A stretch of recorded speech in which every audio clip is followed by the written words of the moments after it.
Itu maknanya Aku bincang dengan Hafiz dan Pak Din. Mereka setuju temankan aku balik ke pulau tu. Tapi Pak Din bagi amaran, kalau kau nak pergi, kau kena betul-betul sedia. Sebab kali ni kita tak pergi tengok-tengok, kita pergi lawan benda yang tak boleh mati. Kami bertolak pagi-pagi, naik bot lama milik Pak Din. Angin masa tu macam tak selesa. Air laut tenang, tapi langit gelap mendung. Macam semua elemen alam tak setuju dengan apa yang kami nak buat. Bila kami sampai ke pulau tu, suasana dia jauh berbeza dari kali pertama aku jejak. Dulu hutan dia macam hutan biasa, tapi sekarang semua pokok hitam, daun berguguran macam terbakar dan tanah berlendir. Macam pulau tu sendiri dah mula reput. Hafiz tiba-tiba berbisik, "Kau bau tak?" Aku angguk. Bau tu. Bau darah basi. Kami berjalan masuk ikut jalan yang dulu. Tapi batu penanda yang pernah ada dah hancur. Lubang tempat.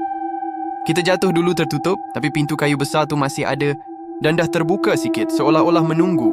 Kami ikat kain merah dan gelang tembaga pada lengan seperti yang ditulis dalam ritual.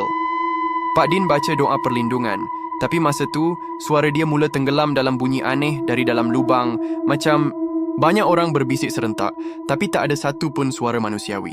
"Amir, kita masuk ikut belakang. Jangan jejak terus ke pintu. Kalau roh tu tahu kau pewaris, dia akan terus cuba ambil tubuh kau." Kami menyusur dari sisi tebing dan temui satu laluan kecil menuju ke bawah. Sepanjang jalan, kami jumpa ukiran lama. Lukisan roh disembah manusia, wanita berdiri dengan darah menitis dari mata, dan satu makhluk bertanduk besar di atas takhta tengkorak. Yang menunggu, Pak Din berbisik. Makhluk yang pernah disembah sebagai dewa kegelapan zaman. Dulu, kami sampai ke satu bilik batu. Di dalamnya ada mayat-mayat lama, dah reput tinggal tulang, semua dalam posisi duduk bersila, mata terbuka kosong. Tapi di tengah-tengah mereka, ada satu keranda batu, dengan ukiran nama Nurhayati Zainal. Aku terduduk. Mak aku dikebumi. Kat sini, Pak Din buka keranda perlahan.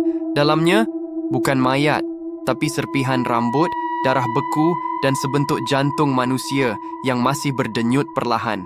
Dia tak pernah mati, Amir.